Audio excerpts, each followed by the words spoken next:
இப்போ சமீப காலமாக அந்த ரீரிலீஸ் படங்கள் போயிட்டு இருக்கு அதை வந்து ஒரே படத்தில் கொண்டு வந்து ஒரு ஃபாஸ்ட்னஸ் இருந்துச்சு. படம் ஃபுல்லாகவே அந்த ட்ரெய்லர் மூலமாகவே ஒரு ஃபாஸ்ட்டாக இருக்கு. நான் நோட்டீஸ் பண்ண ஒரு விஷயம் என்னன்னா, இந்த படத்துக்குள்ள ஒரு மைல்டான ஒரு காமெடி ட்ராக் இருக்கு அப்படிங்கிறத மட்டும் நான் புரிஞ்சிட முடியும். கண்டிப்பாக பழைய படங்களை எல்லாம் ஏதோ ஒரு லிங்க்ல கனெக்ட் பண்ணிருப்பாரு. மங்காத்தால இருந்து ஒரு சீன் எடுத்து அதுல இருந்து இங்க இப்போ கரண்ட் பிரசன்ட்டுக்கு அதை ஜாயின் பண்ற மாதிரி வில்லன்ல இருந்து அப்புறம் வரலாறுல இருந்து எடுத்த சீன்லாம் இங்க ஜாயின் பண்ண ஏதோ ஒரு ஸ்கிரிப்ட்ல ஒரு மேஜிக் ஒன்று வச்சிருக்காரு. அது மட்டும் நல்லா கன்ஃபார்மா தெரியுது. அது படம் பார்க்குறப்ப நமக்கு பெரிய சஸ்பென்ஸா இருக்கும் போது நினைக்கிறேன். 2 பாட்டு இந்த படத்துக்கு ரீமிக்ஸ் பண்ணிருக்காங்க. இன்னொரு பாட்டு வந்து இந்த தொட்டு தொட்டு பேசுன்னு சொல்லிட்டான ஒரு பாட்டு. இந்த எதிரும் எதிரும் படத்துல சிம்ரனும் ராஜேஸ்வரம் பாடிருப்பாங்க.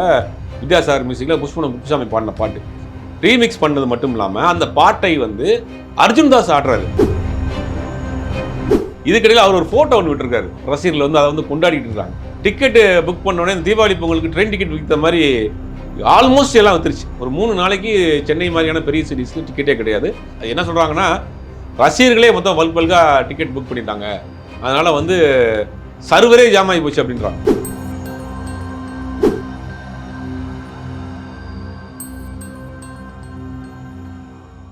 மீடியா சர்க்கிள் நேயர்களுக்கு வணக்கம். இன்றைக்கு நம்மோடு நேர்காணலுக்காக சினிமா விமர்சகர் சுப்பையர் அவர்கள் நம்மோடு இணைந்திருக்கிறார். அவரோடு பேசலாம். வணக்கம். வணக்கம். பெரிதும் எதிர்பார்க்கப்பட்ட குட் பேட் அக்லி படத்தோட ட்ரெய்லர் நேற்று இரவு வெளியானது. கிட்டத்தட்ட இது வரைக்கும் பார்த்தீங்கன்னா 1 கோடி பேர் பார்த்துட்டாங்க ட்ரெய்லரை. நீங்களும் பார்த்துருப்பீங்க. எப்படி இருந்தது? குட் பேட் அக்லி அதாவது முன்னாடியே ஒரு அப்டேட் கொடுத்துட்டு இத்தனை மணிக்கு வரப்போகுது அப்படின்னு சொல்லியிருந்தானா கூட நல்லா இருக்கும். எல்லாரும் வியாழக்கிழமை தான் எதிர்பார்த்தாங்க. வியாழக்கிழமை அஜித்தினுடைய ஃபேவரட்டான டே அப்படிங்கிற வியாழக்கிழமை வரும் அப்படின்னு எதிர்பார்த்தாங்க. பட் மாற்றி அது வெள்ளிக்கிழமை வந்துருச்சு. அது ஆக்சுவலாக என்ன சொன்னாங்கன்னா, வியாழக்கிழமை ரெடி ஆயிடுச்சு, சில கரெக்ஷன்ஸ் இருக்கிறதுனால தான் வெள்ளிக்கிழமை விட வேண்டிய சூழ்நிலை ஆகி போச்சுன்னு நைட்டு 9:01 அதை வந்து லான்ச் பண்ணாங்க. ராக்கெட் லான்ச் மாதிரி ஆகிப்போச்சு. அது 9:01 லான்ச் பண்ணாங்க. பார்க்குறப்ப அந்த முதல்ல ட்ரெய்லர் பார்க்குறப்போ இல்லை ஒரு ஃபாஸ்ட் இருக்கு. அதாவது ஒரு டீசர் மாதிரி நல்லா ஃபாஸ்ட் இருக்கு. ஒரு ரெண்டாவது ஒரு விஷுவலாக ஒரு மேஜிக் ஒன்று பண்ணியிருக்காரு. அது உண்மையில பார்த்தா அமர்கலம் அஜித் வர்றாரு, பில்லா அஜித் வர்றாரு, அப்புறம் வந்துட்டு மங்காத்தா அஜித் வர்றாரு. அதெல்லாம் வந்து இது டிஏஜிங்கில் பண்ணியிருப்பாங்கன்னு பார்த்தா அவரே அப்படித்தான் இருக்கிறார். ஒரு சின்ன பையனுடைய கேரக்டர் மட்டும் தான் டிஏஜிங்கில் பண்ணியிருக்காரு. மீது எல்லாமே அவருடைய இதிலே பண்ணியிருக்கிறாரு. அந்த வேரியேஷன் வந்து புதுசாக இருக்குது. ஒரு இப்போ உள்ள அஜித்துக்கும் பழைய அஜித்தையும் வந்து ரெண்டையும் ஸ்க்ரீனில் ஷேர் பண்ணுற விஷயங்கள் ரொம்ப வித்தியாசமாக இருக்குது. ரெண்டாவது, எடுத்தோடனே அந்த வில்லன் அர்ஜுன் தாஸ் பேசுகிற டயலாக், அவர் படத்தில் உள்ள டைட்டிலவே வந்து டயலாக் வச்சுருக்காங்க. நான் அவங்க வரலாறை படித்தேன், நீ ஒரு பெரிய வில்லனாமே அப்படின்னு. இதெல்லாம் வந்து ஒரு முரட்டு அஜித் ஃபேன் பாய் சம்பவம் தான். அதை வந்து படத்தில் டயலாக் வச்சுருக்காங்க. நான் அவங்க வரலாறை படித்தேன், நீ வந்து ஒரு பெரிய வில்லனாமே அப்படின்னு. அவர் அஜித்துடைய ஆக்டர் பார்த்தீங்கன்னா, நான் வந்து இப்போ ஒய்ஃபுக்காக வந்து தம் அடிக்கிறத விட்டேன், அப்போ அம்மாவுக்காக வந்து தண்ணி அடிக்கிறத விட்டேன், என் பையனுக்காக வந்து வயலன்ஸை விட்டுட்டேன், இப்போ திருப்பி பையனுக்காக ஆரம்பிக்கிறேன் அப்படின்னு ஒரு லைனை சொல்கிறாரு. இதுதான் கதை நம்ம புரிஞ்சுக்கிற முடிஞ்சிருது. ஒன்லைன் சொல்லிட்டாரு. அதாவது அப்பா பையன் அப்பா ஒரு காலத்தில் பெரிய டானாக இருந்திருக்கிறாரு. இப்போ வந்து அதெல்லாம் விட்டுட்டு பாட்ஷாவாக இருந்தவர் மாணிக்கமாக வாழ்ந்துட்டு இருக்கிறாரு. ஏதோ ஒரு சூழ்நிலைக்காக பையனுக்காக திருப்பியும் அந்த பாட்ஷாவாக மாறுறாரு அப்படிங்கிற கதை தான் நமக்கு அந்த ஒன்லைன் புரிஞ்சுக்கிற முடியுது. ஏறக்குறைய அதான் கதை. ரெண்டாவது இன்னொரு விஷயம் பார்த்தீங்கன்னா, பாட்டு ரீரெக்கார்டிங் பார்த்தா அந்த ஒத்தருவாயின் தாரேன் அந்த சாங்கை வந்து பிஜிஎம்மா பயன்படுத்திருக்காங்க. அது ஒரு பஞ்சு மிட்டாய் இதில் வந்து ஒத்தருவாயின் தாரன் பயன்படுத்திருக்காங்க. அது வந்து புதுசாக இருக்கு. அந்த சாங் வந்து ரீமிக்ஸ் பண்ணி சாங்காக பயன்படுத்துவாங்க. ரீரெக்கார்டிங் பயன்படுத்துறது ஒரு பிரில்லியண்டான அட்டெம்ப்டாக இருந்துச்சு. புதுசாக இருந்துச்சு பார்க்குறதுக்கு. ரெண்டாவது அந்த லொக்கேஷனு எங்கேயோ ஒரு ஐலாண்டில் ஒரு ஷிப்பில் ஒரு வித்தியாசமான லொக்கேஷன். விடாமுயற்சி மாதிரி இதுவுமே யூரோப்பில் தான் அதிகமாக ஷூட் பண்ணாங்க. ஆமாம், அதிகமாக இல்லை, ஒரு போர்ஷன் மட்டும் தான் பண்ணியிருக்காங்க. மேக்ஸிமம் இந்த படம் வந்து ஹைதராபாத்லாம் ஷூட் பண்ணாங்க. சின்ன சின்ன லொக்கேஷன் சாங்ஸ்க்காக போயிருப்பாங்க போல். அப்புறம் த்ரிஷா படத்தினுடைய நாயகி பார்க்குறப்ப அப்படியே தான் இருக்கிறாங்க. ஒரு 20-25 வருஷமாக அதே த்ரிஷா அப்படியே இருக்கிறாங்க. அஜித் தான் பல கேரக்டர் அஜித்தை பார்க்குறோம். இப்போ சமீப காலமாக அந்த ரீரிலீஸ் படங்கள் போயிட்டு இருக்கு இல்லையா, அதை வந்து ஒரே படத்தில் கொண்டு வந்தார். எல்லா படத்தையும் ஒரே படத்தில் பார்க்குறது பண்ணியிருக்காரு. ஒரு ஃபாஸ்ட்னஸ் இருந்துச்சு. படம் ஃபுல்லாகவே அந்த ட்ரெய்லர் மூலமாகவே ஒரு ஃபாஸ்ட்டாக இருக்குது. நான் நோட்டீஸ் பண்ண ஒரு விஷயம் என்னென்னா, இந்த படத்துக்குள்ள ஒரு மைல்டான ஒரு காமெடி ட்ராக் இருக்குது அப்படிங்கிறத மட்டும் நான் புரிஞ்சிட முடியுது. படம் அது வந்து எப்பவுமே ஒரு சக்ஸஸ்ஃபுல்லான ஒரு விஷயம். நீங்கள் ஜாகிஜான் படம் நம்ம பார்ப்போம். ஜாகிஜான் படத்தை வந்து ஒரு ஆக்ஷன் படம் தான் அது. ஆனால் அது ஃபேமிலியோட உட்காந்து பார்ப்பாங்க. எல்லாரும் குழந்தைங்கலேருந்து எல்லாரும் பார்க்கும். ஒரு ஜாலியாக இருக்கும், காமெடியாக இருக்கும். சமீபத்தில் அதே மாதிரி பார்த்தீங்கன்னா ஜெயிலர் படம் ஒரு ஆக்ஷன் படம். வில்லனும் காமெடி பண்ணுவார், பிளாக் காமெடி இருக்கும். ஆமாம், அந்த மாதிரி இந்த படத்தில் ஆல்ரெடி ஆதித்து ஒரு ஹியூமர் சென்ஸ் உள்ள நபர் தான். ஆல்ரெடி காமெடி படங்கள் பண்ணியிருக்கிறாரு. இந்த படத்தில் பார்த்தீங்கன்னா வில்லன் பேசுகிறதுமே வந்து ஒரு காமெடியாக இருக்கும், நக்கலாக பேசுகிற மாதிரி இருக்கும். ஹீரோ பேசுகிறதுமே ஒரு இதாக இருக்கும். அப்போ இதுக்குள்ளே ஒரு மைல்டான ஒரு காமெடி ட்ராக் இந்த படம் ஃபுல்லாகவே போகுங்கிறது நம்ம கெஸ் பண்ண முடியுது. படத்தில் லாஸ்ட்டாக வீரம் படத்தில் தான் த்ரூ அவுட்டாக கொஞ்சம் காமெடி இருக்கும். அல்ல, அந்த போர்ஷனில் மட்டும்தான் இருக்கும். அந்த அடிக்கிற ஃப்ளாஷ்பேக் அந்த மாதிரியான போர்ஷனில் மட்டும்தான் இருக்கும். இந்த படத்தில் வந்து பார்த்தீங்கன்னா அப்பா கேரக்டரும் ஒரு காமெடி பண்ணும் போல், பையன் கேரக்டரும் பண்ணும் போல் படம் ஃபுல்லாகவே அது ஒரு ட்ராக் வச்சுருக்காங்க. அது வந்து ரொம்ப எவர்கிரீனான ஒரு ஃபார்மெட் அது. அது எல்லா படத்துக்கும் எல்லா விஷயங்களும் பார்க்குறப்ப இந்த படத்துக்கு ஒரு பெரிய ஹைப் கிரியேட்டர் தான் இருக்குது. ஃபேமிலி ஆடியன்ஸ்க்காகவே காமெடி எடுத்துகிட்டு வந்திருப்பாங்க. ஆமாம், இப்போ உங்கள் summer season, school leave, school காலேஜில் லீவு, கரெக்டாக இந்த படம் வர்றப்ப அந்த ஆடியன்ஸை உள்ளே விழுக்கணும் இல்லையா? காமெடிங்கிறது எல்லாருமே பார்ப்பாங்க. ரெண்டாவது ஒன்று காமெடி படங்களுக்கு வந்து ரொம்ப வருஷமும் ஆகிப்போச்சு. அப்போ அஜித் மாதிரியான ஒரு மாஸ் ஹீரோ வந்து காமெடி பண்ணுறப்ப அது பெரிய லெவலில் ஹிட் ஆகும். அதை வந்து ரொம்ப பிரில்லியண்ட்டாக அதை வச்சிருக்காங்கன்னு நினைக்கிறேன் நான்.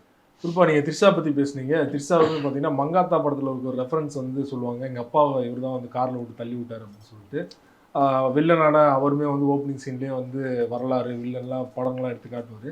இதெல்லாம் எப்படி கனெக்ட் பண்ணியிருப்பாருன்னு நினைக்கிறீங்க? கண்டிப்பாக பழைய படங்களை எல்லாம் ஏதோ ஒரு லிங்க்ல கனெக்ட் பண்ணியிருப்பார். மங்காத்தால இருந்து ஒரு சீன் எடுத்து அதில் வந்து இங்கே இப்போ கரண்ட் ப்ரெசென்ட்டுக்கு அதை ஜாயின் பண்ணுற மாதிரி வில்லன்ல இருந்து அப்புறம் வரலாறுல இருந்து எடுத்த சீன்லாம் இங்கே ஜாயின் பண்ணி ஏதோ ஒரு ஸ்கிரிப்ட்ல ஒரு மேஜிக் ஒன்று வச்சிருக்காரு. அது மட்டும் நல்லா கன்ஃபார்மாக தெரியுது. அது படம் பார்க்குறப்ப நமக்கு பெரிய சஸ்பென்ஸாக இருக்க போகுதுன்னு நினைக்கிறேன். சிம்ரன் அவர்களுமே பார்த்தீங்கன்னா நான் ரொம்ப வருஷம் கழிச்சு இதாக வருவேன் அப்படின்னு சொல்லிட்டு அவங்க டைலாக்குமே நல்லா இருக்குது. வாலி ரெஃபரன்ஸ் இதில் இருக்குது அப்படின்னு. ஏன்னா ஏற்கனவே வந்து சிக்லெட்லாம் போட்ட மாதிரி டீசரில் பார்த்தோம். இதில் சிம்ரன் வேறு இருக்காங்க. அந்த ரெஃபரன்ஸ் எப்படி பார்க்குறீங்க? அதான் சொல்லணும், இது எல்லா படத்துலேயும் இருந்து ஒரு சீன் எடுத்து இப்போ உள்ள கரண்ட் போர்ஷனுக்கு ஜாயின் பண்ணி அதுக்குள்ளே ஒரு பிரில்லியண்டான ஏதோ ஒரு ஒர்க்கு ஒரு மேஜிக் ஒன்று பண்ணியிருக்காரு. அது பார்க்குறவங்க தான் தோணுச்சு, ஒரு விஷுவலாக ஒரு மேஜிக் பண்ணியிருக்காரு ஆதிக் அப்படிங்கிறது நம்ப முடியுது. வெறும் ஒரு ஃபேண்டசியாக ஒரு ஆடியன்ஸை மட்டும் அஜித் ரசிகரை மட்டும் டார்கெட் பண்ணி பண்ணப்பட்ட படம் மாதிரி தெரியல. இது ஒரு பிரில்லியண்டான ஒரு ஒர்க்கும் உள்ளே இருக்குது அப்படிங்கிற மாதிரி தெரியுது. இன்னொருக்கு இந்த படத்தோட கூடுதல் தகவல்னா 2 பாட்டு இந்த படத்துக்கு ரீமிக்ஸ் பண்ணியிருக்காங்க. இன்னொரு பாட்டு வந்து இந்த தொட்டு தொட்டு பேசும் சுல்தான ஒரு பாட்டு, இந்த எதிரும் எதிரும் படத்தில் சிம்ரனும் ராஜேஷ் சுந்தரம் பாடியிருப்பாங்க. வித்யாசாகர் மியூசிக்கில் புஷ்பனம் குப்புசாமி பாடின பாட்டு. அந்த பாட்டு சமீப காலமாக சோஷியல் மீடியாவில் பயங்கர ட்ரெண்டிங். அதை போட்டு நிறைய டான்ஸ் ஆடிட்டு இருந்தாங்க. அந்த பாட்டை வந்து இந்த படத்துக்கு ரீமிக்ஸ் பண்ணியிருக்காங்க. ரீமிக்ஸ் பண்ணது மட்டும் இல்லாமல் அந்த பாட்டை வந்து அர்ஜுன் தாஸ் ஆடுறாரு, அஜித் ஆடல. அதான் ஒரு பெரிய ப்ளஸ் இல்லை. அந்த பாட்டு படத்தில் இந்த பஞ்சம் இது ஒத்தருவாயும் தாரை சாங்கை வந்து ரீரெக்கார்டிங் பயன்படுத்திருக்காங்க. படத்தில் ஏதோ ஒரு முக்கியமான போர்ஷன்ஸில் ஒருவேளை அந்த பழைய அஜித் வர்றப்ப அந்த போர்ஷன் வருமா அப்படிங்கிற மாதிரி தெரியல எனக்கு. ஏன்னா ஒரு அந்த மாதிரி கூட பிரில்லியண்டாக பயன்படுத்திக்கலாம். இப்போ ஆசை படத்தில் ஹீரோ ஹீரோயின் பார்க்குறப்ப என்ன பண்ணாங்கன்னா ஒரு சின்ன ஒரு ஜிங்கிள் மாதிரி ஒன்று போட்டிருப்பாங்க. அந்த மாதிரி இவந்த அஜித் வர்றப்ப இந்த ஒத்தருவாயும் சாங்கையும் ரீரெக்கார்டிங்கில் பயன்படுத்தியிருப்பாங்கன்னு நினைக்கிறேன். ஆனால் இது இல்லாமல் ஒரு பாட்டே ஃபுல்லாக ரீமிக்ஸ் பண்ணியிருக்காங்க. இந்த தொட்டு தொட்டு பேசும் சுல்தான பாட்டை ரீமிக்ஸ் பண்ணி அது ஒரு பார் சாங் மாதிரி. அந்த சாங்கில் வந்து அர்ஜுன் தாஸ் ஆடுறாரு, ஆனால் அஜித் கிடையாது. அதனால் அதான் இப்போ இந்த பாட்டு ஸ்க்ரீனில் தேட்டரில் இப்போயே அந்த பாட்டு வந்து வெளியில் கேட்குறப்ப ஒரு பெரிய வைப்பு. தேட்டரில் அஜித் படத்தில் அந்த பாட்டு வர்றப்ப அது எவ்வளோ இருக்கும், ஆடியன்ஸே வந்து தேட்டரே வந்து அனல் பறக்கும். ஆனால் அது அஜித் பண்ணல, அஜித் ஆடலை. அதான் ஒரு பெரிய அஜித்திட்ட பெரிய பெருந்தன்மையாக பார்க்க வேண்டியது. அதாவது ஒரு மாஸ் ஹீரோ படம் எல்லா சீனும் நம்மளே இருக்கணும் அப்படின்னு நினைக்காம கூட நடிக்கக்கூடிய ஒரு நடிகருக்கு ஒரு ஸ்பேஸ் கொடுத்து அதை வந்து ப்ரொமோட் பண்ணுறதெல்லாம் உண்மையிலே அஜித் மட்டும் தான் பண்ணுவார். ஏற்கனவே வந்து விடாமுயற்சியில் ஒரு பிக் பாஸ்ன்னு போன ஒரு பையனை கூப்பிட்டு வந்து உலகம் முழுக்க அவரை சுற்றி காமிச்சு ஒரு 1.5 வருஷம் ட்ராவல் பண்ணி ஆர்வம் கொண்டு அவர் பூஸ்ட் பண்ணார். அந்த மாதிரி அடுத்தவங்களுக்கு ஸ்பேஸ் கொடுக்குறது, அடுத்தவங்கள அவன் எல்லா இன்டர்வியூலையும் போகணும்னு தள்ளுறான். ஆமாம், ஒரு பிக் பாஸ்ன்னு ஒரு நிகழ்ச்சியில் போயிட்டு இருந்த பையன் திடீர்னு பார்த்தா கட் பண்ணால் அடுத்து அஜித் கூட அவன் வந்து துபாயில் இருக்கிறான், அசர்பைஜானில் இருக்கிறான்.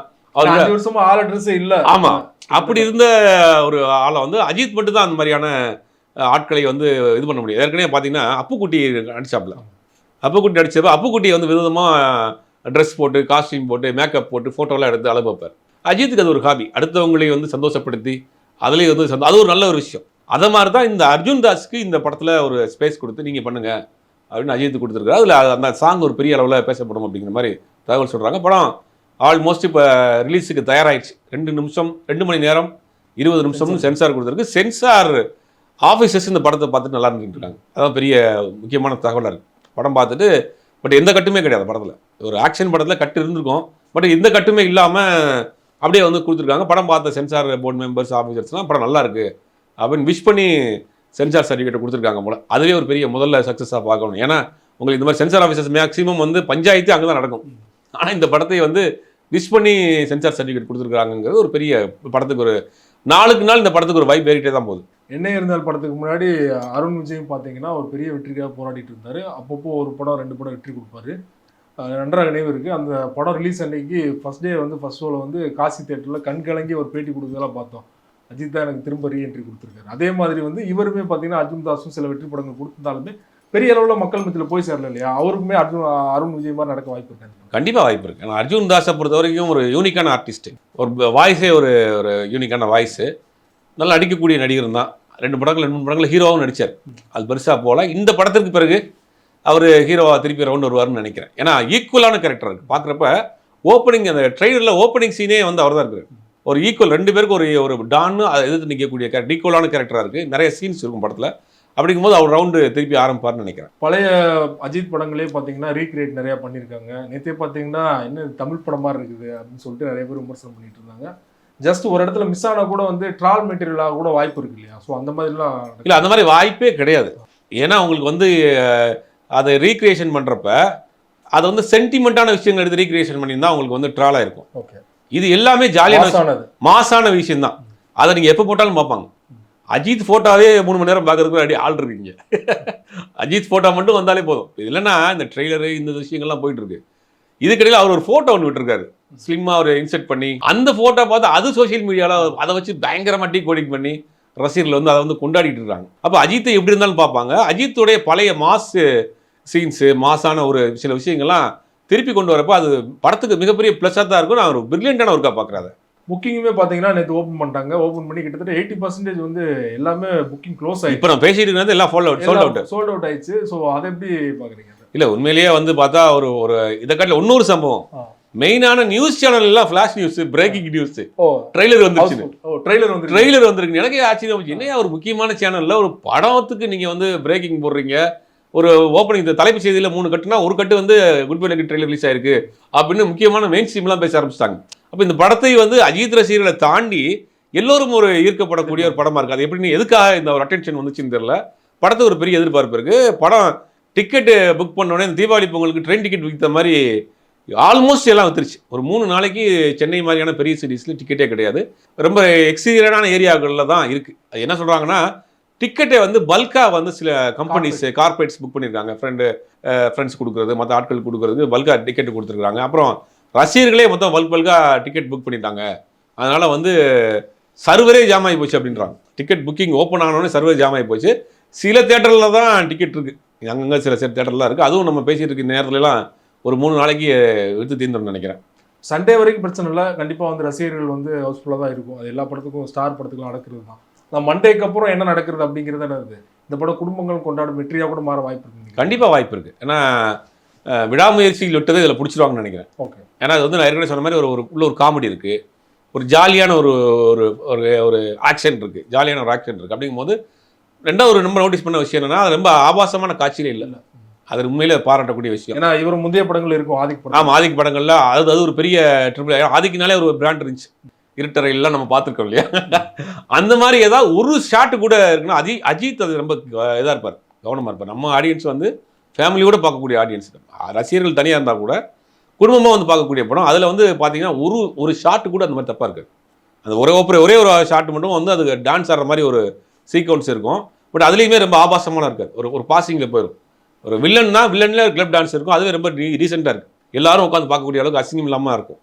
அது உண்மையிலேயே பாராட்டக்கூடிய விஷயம். அதெல்லாம் படத்துக்கு வந்து ஒரு பெரிய ப்ளஸ். ஏன்னா விடாமுயற்சியில் ஒரு சின்ன தவறு நடந்து போச்சு.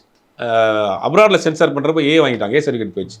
அதனால என்ன, ஃபேமிலியோட படம் பார்க்க முடியாமல் ஒரு சிக்கல் ஆகி போச்சு. ஒருத்தர் வெளிநாட்டில்னா இப்போ குழந்தைகளை வீட்டில் விட்டு போக முடியாது, எல்லாருமே அவங்க தான் கூட்டணும். அந்த மாதிரி துபாயில் நமக்கு தெரிஞ்ச நிறையா ஃப்ரெண்ட்ஸே வந்து போய் படம் பார்க்க போயிருக்கிறாங்க, குழந்தைய உள்ளே அலோவ் பண்ண முடியாது, திரும்பி வந்திருக்காங்க.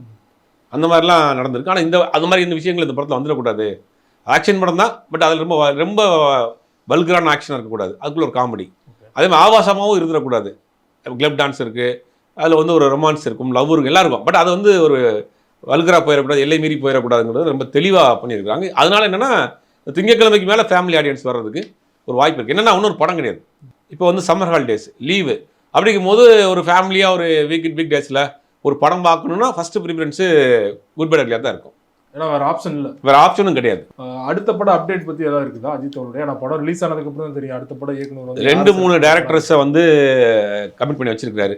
இந்த படம் ரிலீஸ் ஆன 1 வீக்கில் அந்த அடுத்த படத்தினுடைய அனௌன்ஸ்மெண்ட் வருது, கன்ஃபார்மாக வருது. அவர் இந்த இப்போ லீவுக்கு வர்றாரு, சென்னைக்கு வர்றாரு. வந்த பிறகு அக்ரிமெண்ட் சைன் பண்ணுறாங்க. ஒரு 3 டேரக்டர் லிஸ்ட் இருக்காங்க. அந்த 3 டேரக்டரில் ஒருத்தர் தான் அடுத்த படம் பண்ணுறாரு. ஒன்று வந்து விஷ்ணுவர்தன், நம்ம ஆதிக்கு, அடுத்து சிறுத்தை சிவா. அவரும் இருக்கிறாரு. அண்ணாத்தே கங்குவா இருந்தாலும் பரவாயில்ல, நான் எனக்காக பண்ணுவார் அப்படின்ற, நான் நண்பனை விட்டு கொடுக்க மாட்டேங்கிறது தான் அஜித். இருக்கிறார், அந்த லிஸ்ட்டில் இருக்கிறார். 3ஆவதாக அந்த லிஸ்ட்டில் இருக்கிறாரு. இந்த 3 பேரில் யாராவது ஒருத்தரை வந்து அஃபிஷியலாக வந்து படம் ரிலீஸ் ஆகி 1 வீக்கில் அனௌன்ஸ் பண்ணிடுவாங்க. ஆனா அதிகபட்ச சான்ஸ் வந்து ஆதிக்கு தான் இருக்கு. ஆதிக்கு தான் இருக்கு. ஏன்னா படம் பார்த்துட்டாங்க, எல்லாரும் நல்லா இருக்குன்றாங்க, பெரிய லெவலில் பிஸ்னஸ் ஆயிருக்கு, நெட் ப்ராஃபிட் வந்து டேபிள் ப்ராஃபிட்டே வந்திருக்கு. அப்படிங்கும்போது நம்ம ஆதிக்கு டிக் பண்ணுறதுக்கு அதிகமான வாய்ப்புகள் இருக்கு. நிறைய ஒரு இல்லை கம்பேரிசன் வரும் இல்லையா, கண்டிப்பாக வந்து படம் இவ்வளோ பெரிய எதிர்பார்ப்பு இருக்குது, புக்கிங்கே வந்து 4 நாள் க்ளோஸ் ஆயிடுச்சு, ஸோ வந்து கோட் படத்தோடையோ இல்லைனா வேட்டையன் படத்தோடையோ ஜெயிலர் படத்தோடையோ அப்படிங்கிற கம்பேரிசன் வரும் இல்லையா, இந்த கம்பேரிசன்லாம் பீட் பண்ணணும்னு நினைக்கிறீங்களா ரஜினி? இல்லை, அது நம்ம வந்து கண்டென்ட்டை வச்சு தான். நீங்கள் திங்கக்கிழமை ஆடியன்ஸ் தான் ஒரிஜினல் ஆடியன்ஸ். அப்படிங்கும்போது படம் கண்டென்ட் நல்லா இருக்குங்கிற மாதிரி தாட்ஸ் இருக்குது. படம் ட்ரெய்லர் பார்க்குறப்ப நல்லா இருக்குது, போர் அடிக்காமல் போகும் நம்பிக்கை இருக்குது.